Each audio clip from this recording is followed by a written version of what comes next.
than a decade now, many Canadians have been taking advantage of tax-free savings accounts, or TFSAs. The program allows you to set money aside and watch it grow tax-free throughout your lifetime. Joining us this morning with some key points about TFSAs is Peter Shishecki from Everything Financial. Good morning, Peter. Good to see you. Nice to see you, Carrie. Good morning. So tell us about why a tax-free savings account, TFSA, is the wrong name for this product. Because everyone thinks it's a short-term savings account where, remember, you're not paying any taxes on the growth in a TFSA. It really should be called a tax-free investment account and be looked at as a long-term investment program rather than a day-to-day short-term savings program. Because if it's in daily interest, you're really not saving any taxes if you're basically making no interest. Right. Okay. So how can you use a TFSA to help with your RRSP deposits?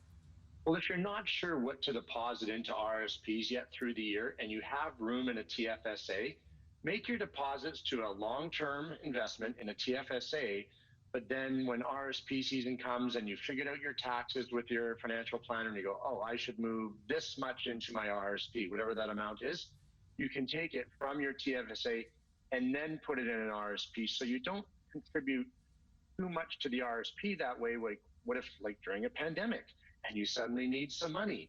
Well, this way you prevented yourself from taking the money out of the RRSP and causing yourself some negative tax. So start with the TFSA and then move over to the RRSP as needed. Hey, that's a great idea. Can you take money out of your TFSA and then replace it in the same year? Yes and no. Technically, no. When you take money out of your TFSA, you regain that contribution room in the next year. As soon as the calendar turns. So a good time to review your TFSA is now, before the year ends.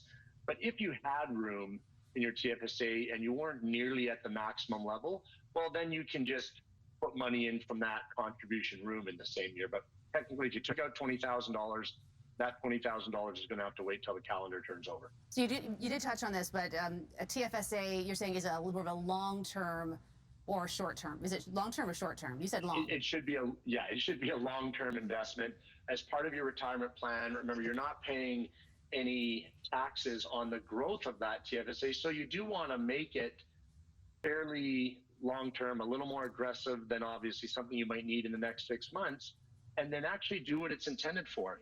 Save the money on the growth because you're not going to pay taxes on the growth, and that's a huge advantage in your retirement plan. So tell us, Peter, what not to invest in with a TFSA. Yeah, this is one people they think they can, but they shouldn't, because there's a lot of court cases about this. Say you're one of those people who likes to do day trading and you're flipping stocks and online having some fun with some money, and you hit it big and you make some money on those day trading stocks. That's not the thing to do in a TFSA, because people think, well, I won't have to pay any tax on the growth, theoretically, except the government has said day trading is a job. At TFSA, if you use your TFSA for day trading to avoid tax, they are going to sting you and you are going to end up paying tax on that growth. So don't use it as a day trading account. Even though it sounds good in theory, you'll get burned in the end.